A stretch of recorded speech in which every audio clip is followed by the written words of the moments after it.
Pues para hablar de este y otros temas, le doy la bienvenida a una de las legisladoras más jóvenes. Es Julieta Ramírez, diputada federal de Morena por Baja California, a quien le agradezco su paciencia, su generosidad, pero creo que había que poner en contexto estos dos temas que quiero abordar con usted, diputada. Le mando un abrazo, ¿cómo le va? Buenas noches. Muy bien, buenas noches. Acá estamos en la Cámara de Diputados. Yo estoy en mi oficina en este momento. Te mando un abrazote, Vicente, con todo esto que les ha estado pasando de los canales. La verdad es una pena porque tú y yo sabemos que aquí es sin pelos en la lengua y espacios como estos son los que se hacen muy necesarios. Y no creas que se me ha olvidado que me mandaste por ahí un saludo diciendo que iban a ganar tu equipo del béisbol, pero no, los Águilas van a ganar esta temporada. Así que saludos desde hacia mi ciudad natal, Mexicali, Baja California. Diputada, si usted legisla como sabe de béisbol, ya valió cacahuate la cosa, ¿eh? Los Mayos de Navojoa van a ser campeones en la Liga Mexicana del Pacífico. A ver, diputada, cuando escuchó esto, porque además la vi, yo me desvelé y la vi también trabajando durante la madrugada, ¿qué le pasó por la mente? ¿Cuál fue su reacción al escuchar a esta diputada del PAN sacar todo su racismo y su clasismo al llamar hambrado al presidente y también escupirles en la cara a ustedes, diputada? Lamentablemente esto sucede todos los días, en todas las sesiones habidas y por haber algún diputado panista sube y hace este tipo de declaraciones. Lo que me ha parecido es que no se dan cuenta del país en el que viven, no se dan cuenta en la burbuja en los que ellos están metidos y siguen haciendo este tipo de declaraciones y las festejan. E incluso personajes asociados a los más altos políticos panistas hacen memes de esto y se burlan de la pobreza, se burlan en general del pueblo de México. Y es muy lamentable porque la realidad, tú sabes, Vicente, soy una diputada joven, uno espera llegar a estos espacios y encontrar debate de altura, encontrar personajes, ya sea de cualquier bancada o partido político, que hable con argumentos, que defienda una postura, que aunque no coincidamos, podamos valorar el nivel del debate y el nivel de conocimiento. ¿Y sabe qué? ¿Y sabes qué? Pues no sucede así. Entonces es muy lamentable y la realidad es que no nos queda más que debatir esta situación, darla a conocer, socializarla y lo que más gusto me da es que estas personas ya no estén ocupando espacios de poder. Imagínate una persona de esto en un gobierno teniendo que atender a la gente, teniendo que dar la cara, atender en los espacios de atención ciudadana, en los espacios de bienestar social. Imagínate con qué cara dicen y pregonan que los programas sociales, con qué cara nos insultan de cierta manera o nos donan algunos de nuestros posicionamientos si públicamente hacen este tipo de declaraciones. La verdad es inadmisible y estoy convencida de que poco a poco iremos limpiando a estos personajes de la política mexicana. Julieta, ¿por qué ha dolido tanto esto de la miscelánea fiscal? ¿Qué hay detrás de esto? Yo digo que otra vez la definición de qué lado estás. En el caso del pueblo, para una mejor recaudación de impuestos, yo creo que muy pocas personas no entenderían que hay que recaudar impuestos, y aquellos que defienden intereses muchas veces inconfesables. Escuchaba a Margarita Zavala, que tiene una cara muy dura para salir a decir las cosas que dijo, pero bueno, esa es mi opinión.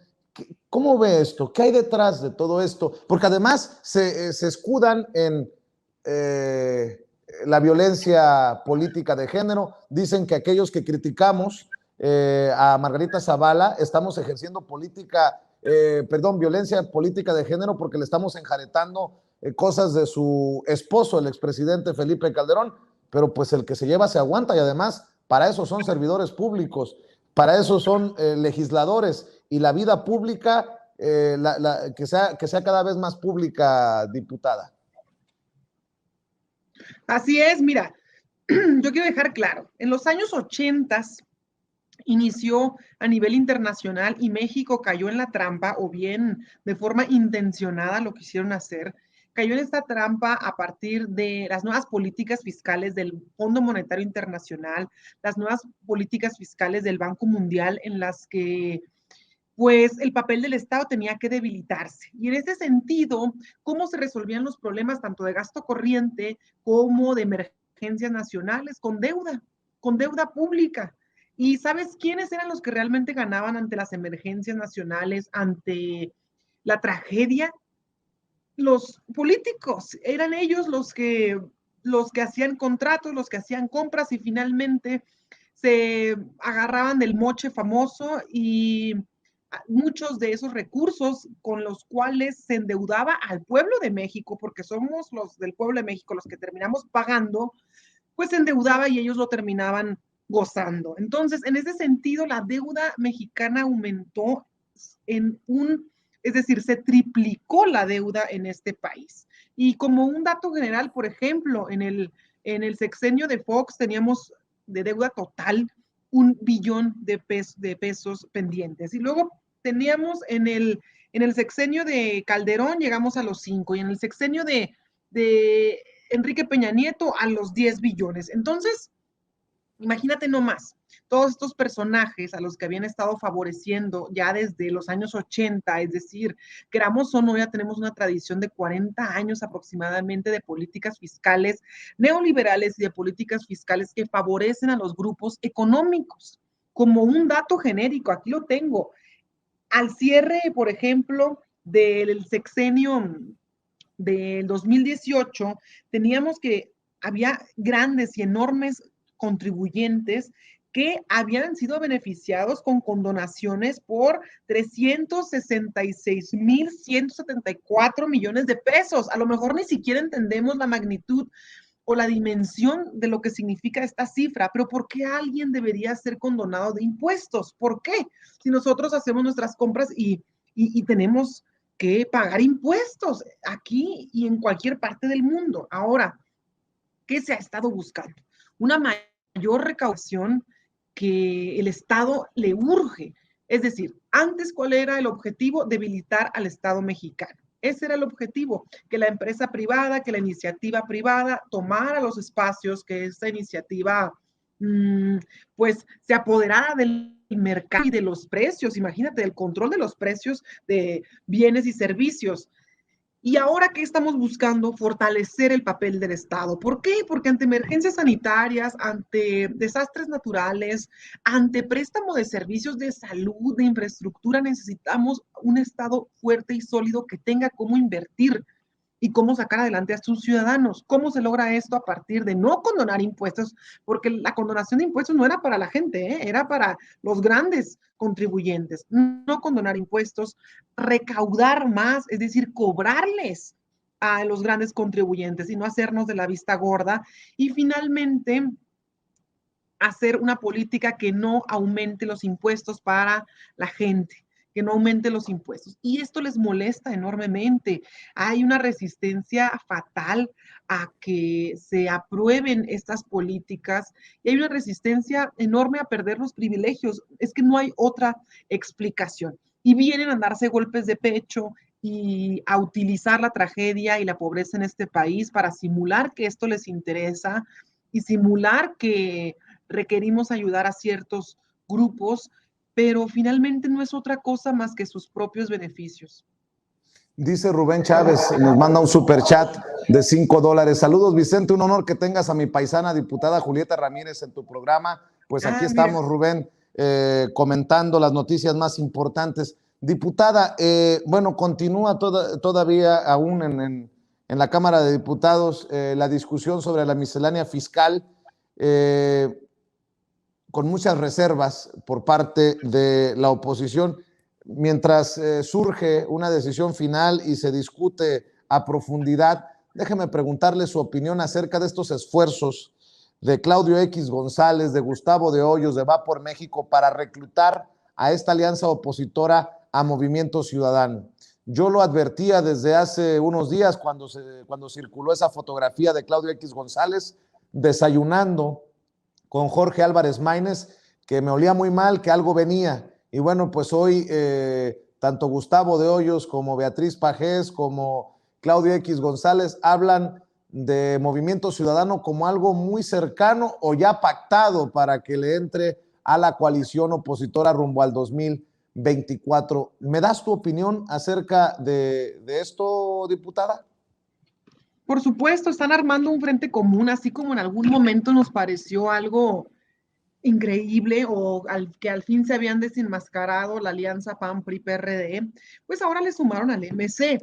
El Movimiento Ciudadano, todos aquí sabemos que es un panismo ahí con otro color pintarrajeado. Eso es Movimiento Ciudadano. Apoyan las políticas de carácter de derecha, apoyan siempre las políticas que favorecen a la iniciativa privada en todo momento, no buscan fortalecer el papel del Estado, no buscan fortalecer al pueblo de México realmente. Y conocemos a muchos personajes que han estado cambiando sus perspectivas. Del PAN se brincan al MC o del MC se brincan al PAN porque realmente son lo mismo. Si nuevamente se quieren desenmascarar, como ha sucedido en otras elecciones, donde no se nos puede olvidar que Movimiento Ciudadano era parte de la alianza cuando Ricardo Anaya fue candidato a la presidencia. Entonces, no es algo que no es algo novedoso, es decir, es algo que se está repitiendo, nada más que nos hace falta recordarle constantemente a la ciudadanía que ellos no son una alternativa en este país como se quieren hacer ver y tampoco constituyen un, pues un espacio realmente, no constituyen un espacio realmente sano y digno. Entonces, si nuevamente se quieren aliar y nuevamente forman este nuevo pacto por México, este nuevo alianza, como le quieran llamar, la realidad es que quienes están detrás de esta alianza, los mismos personajes de siempre, los mismos personajes que vienen lacerando este país y que vienen invirtiendo en guerra sucia, en campañas negras, lo saben hacer, lo han querido hacer siempre, pero como tú decías hace unos minutos, Vicente, este país ya cambió y estas personas no se han dado cuenta, no se han dado cuenta. Yo creo que les va a afectar más a Movimiento Ciudadano acercarse a estos personajes que el hecho de que se sigan manteniendo como una alternativa en México. Así que, bueno, de cualquier forma, ¿cuál es nuestro papel como legisladores, como militantes, simpatizantes de Morena, seguir trabajando de cerca al pueblo de México? Ve con qué tipo de personajes se hacen alianza, ve con qué objetivos hacen la alianza. No buscan el bienestar, ¿eh? Ellos solo buscan el poder. Ese es su principal objetivo. No buscan construir comunidad, no buscan construir debajo en la calle, casa por casa. Ese no es su objetivo, hacer territorio. Buscan hacer campañas mediáticas pagadas y financiadas por las iniciativas privadas y luego querer deducirlas seguramente para pues, lograr sus objetivos a través de un tema totalmente propagandístico. Yo creo que México ha tenido suficiente de esto, México está cansado de esta parte y hay gobiernos que nos han demostrado que esto no va a funcionar. Entonces, ahí júntense, hagan lo que quieran, están en su libertad de hacerlo, pero estas alianzas de va por México, sí por México, cuanta cosa, no les van a funcionar. El pueblo de México realmente no los quiere, no los quiere, así que confío en que la sociedad mexicana los va a seguir rechazando porque bueno, es que no veo que estén construyendo algo legítimo y tampoco tienen un plan real alternativo, solo se dedican al golpeteo y a la faramalla en medios de comunicación. Así es, déjame mencionar esta noticia de último minuto, diputada, si me permites, y con mucho gusto también escucho tu opinión, si así lo decides. El juez Gánter Alejandro Villar Ceballos resolvió mantener la prisión preventiva en contra de Rosario Robles porque prevalece un elevado riesgo de fuga de la exsecretaria. Rosario Robles se quedará en prisión. Esto pese a que Robles Berlanga obtuvo un amparo de forma definitiva contra la medida cautelar. Previo a dar a conocer la decisión y leo de Animal Político, el propio juez indicó que tanto la propuesta de la Fiscalía de mantener la prisión preventiva como las propuestas de la defensa resultan idóneas para sujetar a la imputada al proceso. Bueno, pues le informo en estos momentos aquí, como también lo veía de algunos colegas a través de redes sociales, que Rosario Robles se tendrá que quedar en prisión. ¿Alguna opinión que le merezca esto, diputada? Muchos estábamos a la expectativa, y lo peor que podría ocurrir en este México de la transformación, ante las fotografías de un Emilio Lozoya comiendo en un restaurante caro de Las Lomas hace unos días, pues sería que Rosario Robles fuera permitida abandonar la prisión e irse a su casa a prisión domiciliaria, cosa que no ocurrirá. Se queda en prisión, pues, la exsecretaria de Desarrollo Social y extitular de la SEDATU en tiempos de Peña Nieto, vinculada al escándalo de la estafa maestra de miles de millones de pesos desviados en ese sexenio. Qué gusto.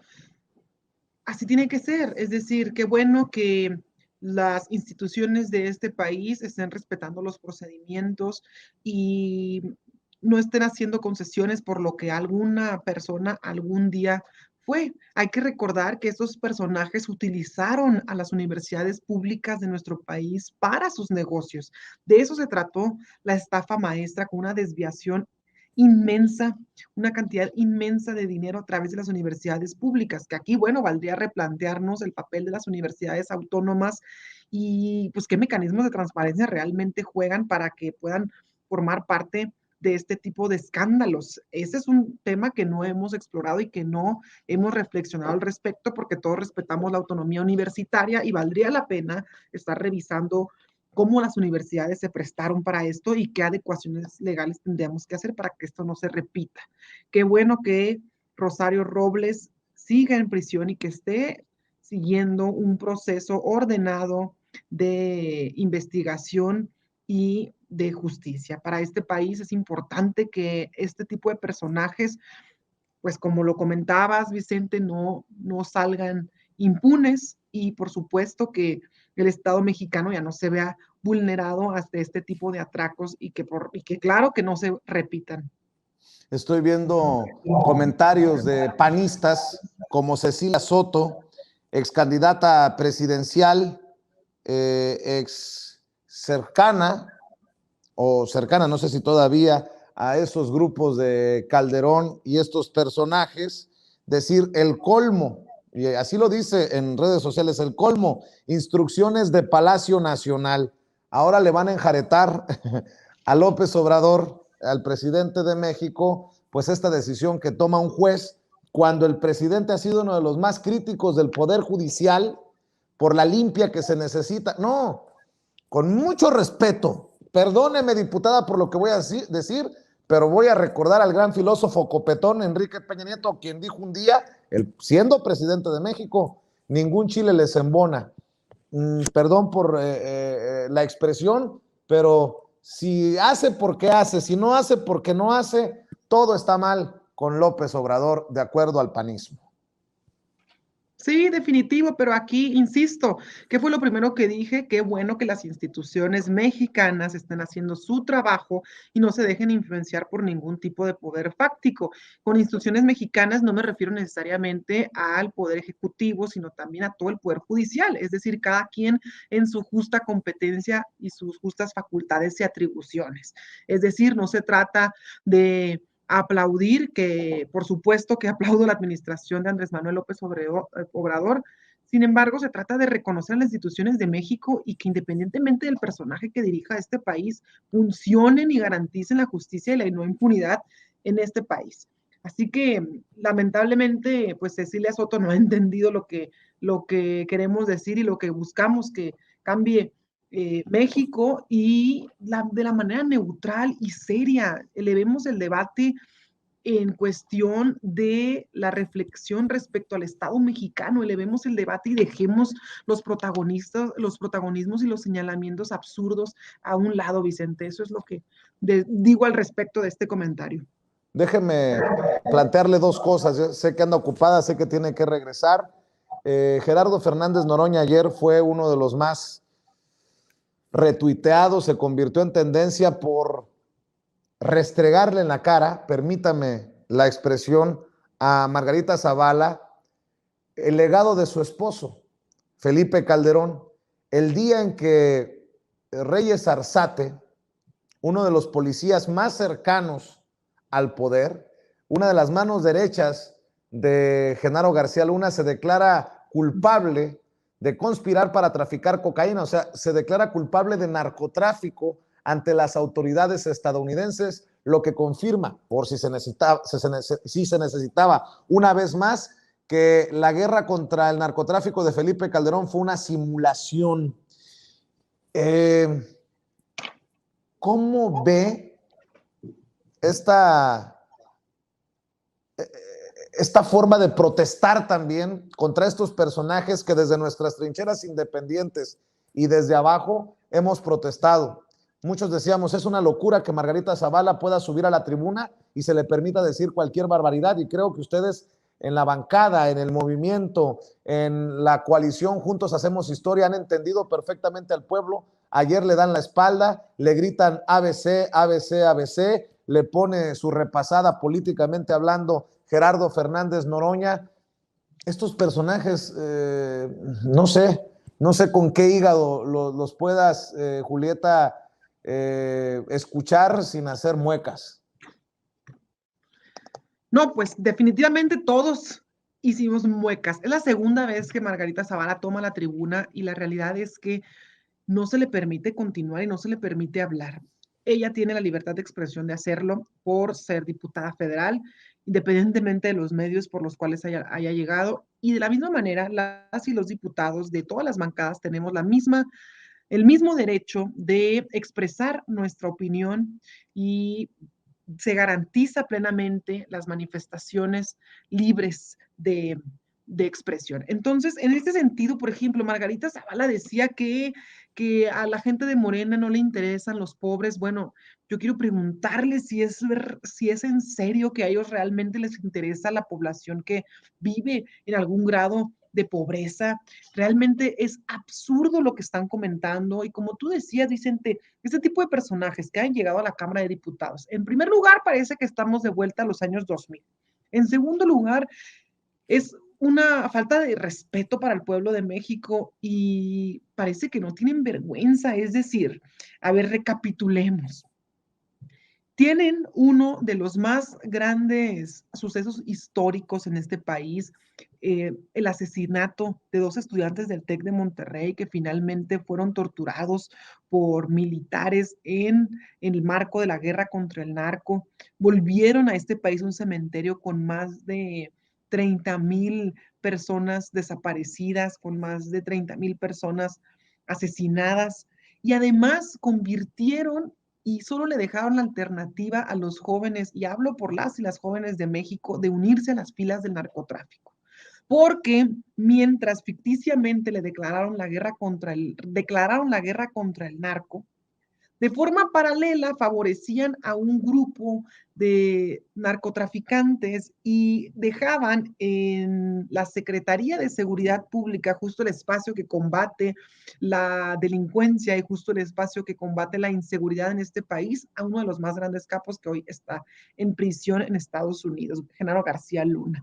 Con este tipo de sucesos achacados a su esposo, del que ella también participó en ese gobierno, yo no sé con qué cara puede subir a la tribuna, a la máxima tribuna de este país, a defender, según al pueblo de México.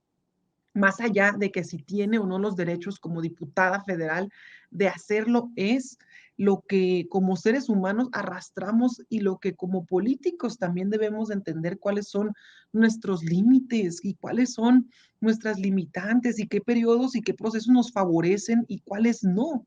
Y por supuesto que las y los diputados, incluyendo el diputado Noroña, que posterior a ella sube a la tribuna, pues por supuesto que lo vamos a señalar, porque finalmente representamos al pueblo de México y todo el pueblo de México sabe quiénes son estos personajes que no lograron aparte hacer su partido político y posteriormente, bueno, ella también se baja de una contienda presidencial, es decir, me parece curioso que no se hayan dado cuenta que su capital político y las personas por las que ahora se dicen que van a defender en tribuna, pues realmente no los aceptan. Por supuesto que vamos a estar ahí para señalarles y quiero recalcar, la bancada del PAN y la diputada le dio la espalda a nuestro compañero Omar García cuando el compañero hablaba en el marco de la desaparición de los 43 normalistas de Ayotzinapa. Ahora, ¿con qué cara se dan golpes de pecho por las expresiones del grupo de parlamentario del PAN, de Morena, del PT y del Verde, que definitivamente no vamos a admitir sus reclamos o sus peticiones? Juegan o han convertido esto en un circo muy a su panista forma de pensar, esos legisladores que andan jugando a hacerse selfies y de esa manera le dan la espalda sin darle la espalda al orador, como ayer se la intentaron hacer, se la intentaron aplicar a Gerardo Fernández Noroña, pero bueno, ojalá que el pueblo, que la gente, los votantes abran los ojos, se den cuenta. Y diputada Julieta Ramírez, para cerrar, me entero que va a asumir la Secretaría de la Comisión de Derechos Humanos en San Lázaro. Esto, junto a una iniciativa anticorrupción que presentó. ¿Por qué no me habla de eso? Son dos cosas importantes para usted en su labor legislativa y creo que también importantes para los que estamos abajo, en el pueblo, entre la gente de a pie, que estamos observando lo que hacen. Figuras que rompen con una generación de políticos y que le dan un aire fresco, un tanque de oxígeno al Congreso de la Unión. Conste que lo digo con todo respeto. Gracias. Y con mucha convicción, Julieta.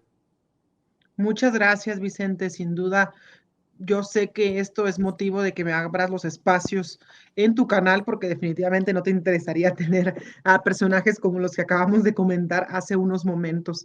Por supuesto, asumir la Secretaría de la Comisión de Derechos Humanos en primer lugar.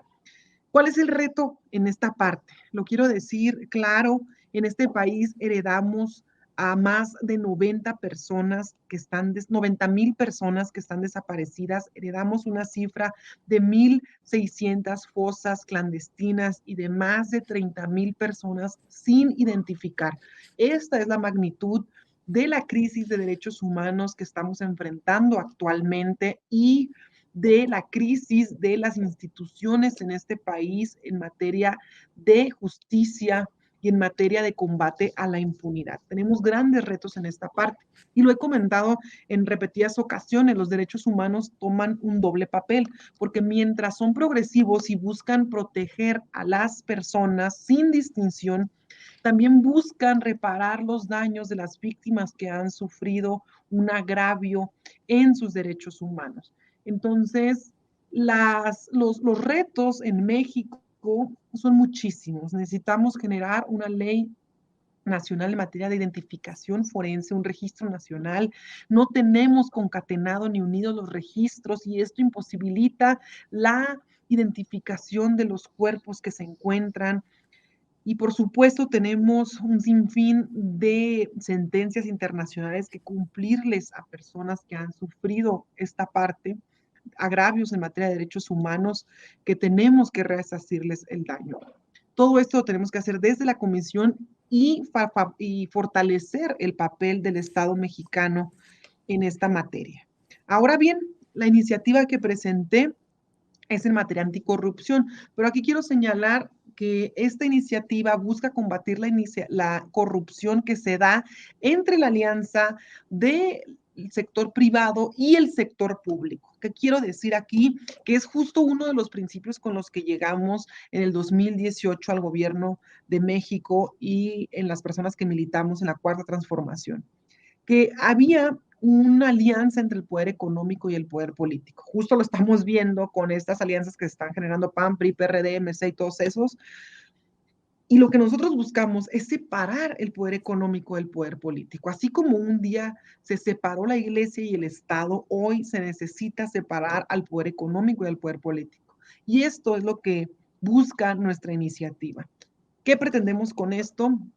que en todas las licitaciones públicas de los gobiernos, en los procesos de contratación de alguna empresa para prestar bienes o servicios, aquellas empresas que cuenten con socios, que cuenten con colaboradores o empleados que hayan sido sancionados por casos de corrupción, no puedan participar en licitaciones públicas y que los gobiernos y las entidades de gobierno no puedan contratar a este tipo de empresas con estos antecedentes. Eso es lo que estamos buscando y habrá mucho trabajo que hacer de acá desde la Cámara de Diputados y luego con estas desveladas que nos estamos dando últimamente, pues tenemos un gran reto enfrente de nosotros que vamos a estar a la altura de las circunstancias que nos requieren para que en el 2024, que se termine nuestra gestión en la Cámara de Diputados y por supuesto también la gestión del presidente Andrés Manuel, el pueblo de México pueda decir, este país sí cambió. Pues me da mucho gusto, Julieta, que tú seas diputada, parte de ese cambio. Así lo veo. Qué bueno que voces jóvenes, que voces diferentes, que voces de abajo sean escuchadas en la tribuna. Y te quiero agradecer tu generosidad, quiero agradecer tu tiempo, tu paciencia también para entrar en Sin Censura. Te voy a dejar porque sé que tienes compromisos, pero antes de que te vayas, ¿por qué no compartes tus redes sociales para que la gente esté al pendiente del trabajo que se está realizando? Claro, Vicente, muchas gracias. Decirles brevemente que el hecho de que una servidora pueda ser diputada federal creo que es un ejemplo de que este país ha cambiado y que el Movimiento de Regeneración Nacional se le da la oportunidad a nuevos perfiles de participar, a mujeres, a jóvenes, por supuesto a personas de la comunidad de la diversidad sexual. Díganme una cuota arcoíris que tenga el PAN, ninguna. Es decir, todas estas personas que representamos una nueva forma de hacer política y finalmente representamos un sector poblacional importante que encuentre lugar en la Cámara de Diputados. Así que te agradezco muchísimo, Vicente, que me consideren para participar en tu programa. Te mando un fuerte abrazo a ti y a todo tu equipo de colaboradores y los invito a quienes nos están escuchando a que me sigan en redes sociales. Me pueden encontrar como Julieta Ramírez en Facebook, en Instagram, en Twitter para que nos sigan y que estén al pendiente de nuestras actividades. Un abrazote, Vicente, y aquí nos vamos a quedar porque nos han dicho que esta sesión acabará hasta las 5 de la mañana. Pues a sacar la cobijita, diputada, y a ver cuándo nos toca ver juntos un partido. Mayos de Navojoa, próximos campeones de la Liga Mexicana del Pacífico, que desplumen a las Águilas de Mexicali, diputada. Te mando un abrazo. Cuídate, la diputada Gracias. Julieta Ramírez, diputada federal de Morena por Baja California, hablando con nosotros sin censura.